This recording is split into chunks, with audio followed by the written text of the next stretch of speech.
Para hakim ICC gemetaran Rusia tegaskan siapkan rudal acak-acak pengadilan internasional di Den Haag.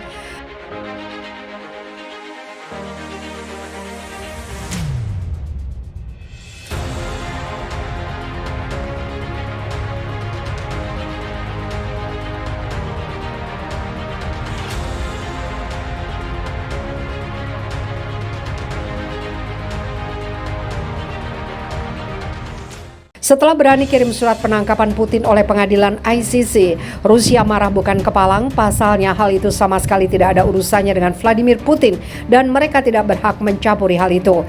Bahkan respon Rusia pun bukan main, yang mana telah membuat para hakim di ICC tidak nyenyak tidur.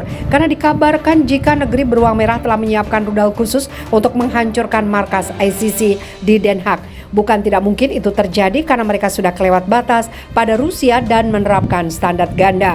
Sementara itu, mantan Presiden Rusia Dmitry Medvedev mengatakan bahwa negaranya akan mengirimkan rudal hipersonik untuk menghancurkan markas pengadilan kriminal internasional di Den Haag, Belanda.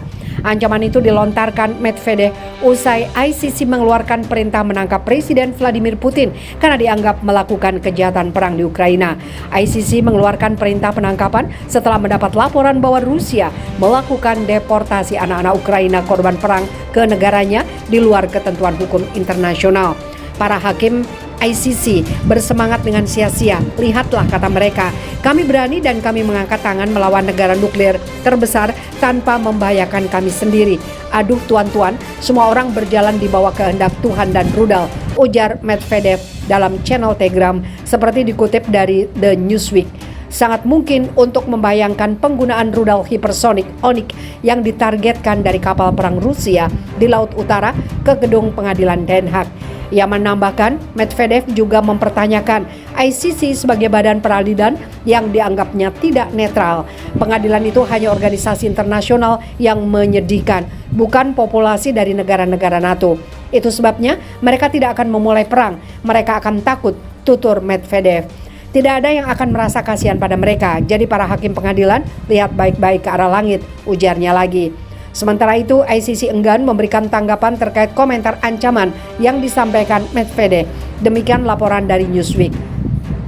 Sebelumnya, Kremlin menyatakan keputusan ICC yang mengeluarkan surat perintah penangkapan terhadap Putin secara hukum batal. Moskow tidak mengakui yurisdiksi pengadilan yang berbasis di Den Haag itu. Rusia, seperti sejumlah negara lain, tidak mengakui yurisdiksi pengadilan ini dan dari sudut pandang hukum. Keputusan pengadilan ini batal, kata juru bicara Kremlin Dmitry Peskov. Dikutip dari AFP, Rusia bukan anggota ICC. Juru bicara Kementerian Luar Negeri Rusia, Maria Zagarova, mengatakan keputusan ICC tidak ada artinya bagi Rusia. Rusia bukan pihak statuta Roma Pengadilan Kriminal Internasional dan tidak memiliki kewajiban di bawahnya, katanya di Telegram. Mantap, nggak ada matinya Mr. Putin duduki Mariupol dan datangi wilayah itu meskipun dikirimi surat ICC.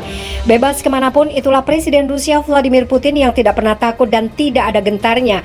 Bahkan dia dilaporkan berada di Ukraina mengunjungi Mariupol di tengah isu dirinya sedang diburu pengadilan internasional. Sementara itu Ukraina malah ketar-ketir atas aksi Presiden Rusia ini di Mariupol. Bisa jadi hal yang lebih parah akan menimpa negeri pimpinan Zelensky ini. Sementara itu diketahui Presiden Rusia Vladimir Putin melakukan kunjungan dadakan ke kota Mariupol di wilayah Donetsk, timur Ukraina.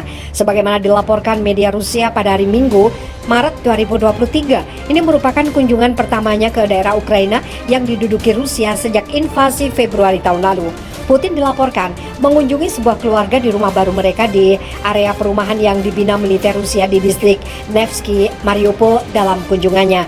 Kepala negara juga menginspeksi garis pantai Mariupol di area Klapiats, gedung teater, dan tempat penting lainnya di kota. Seperti dilansir Interfax yang mengutip Dinas PS Kremlin, Mariupol ada di wilayah Donetsk, salah satu daerah yang oleh Rusia secara resmi dicaplok pada September lalu, meski menuai kecaman Ukraina dan sekutunya yang menyatakan tindakan tersebut ilegal.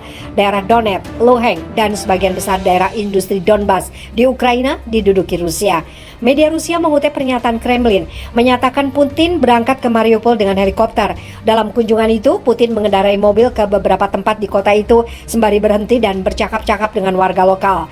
Media Rusia juga melaporkan bahwa Putin dalam kunjungannya bertemu petinggi Komando Operasi Militer di Ukraina, termasuk Panglima Angkatan Bersenjata Rusia, Valery Gerasimov, yang bertanggung jawab atas operasi militer tersebut. Kunjungan tersebut dilakukan setelah Putin tiba di Crimea pada hari Sabtu untuk memperingati 9 tahun pencaplokan semenanjung tersebut ke Rusia. Kunjungan ke Mariupol yang dilakukan 2 hari setelah Pengadilan Kriminal Internasional mengeluarkan sebuah perintah penangkapan terhadapnya, membuat Putin mencapai titik terdekat dari garis depan pertempuran sejak invasi dimulai. ISIS menuduh Putin secara pribadi bertanggung jawab atas langkah deportasi ilegal anak-anak Ukraina ke Federasi Rusia selama invasi. Perintah penangkapan Putin oleh ISIS merupakan tindakan simbolis yang dapat semakin mengisolasi Presiden Rusia itu.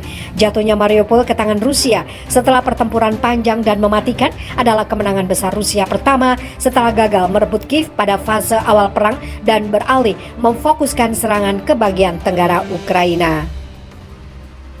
Inilah tanda Rusia akan kuasai dunia. Cina, Iran hingga Arab Saudi bersatu dengan Pak Putin.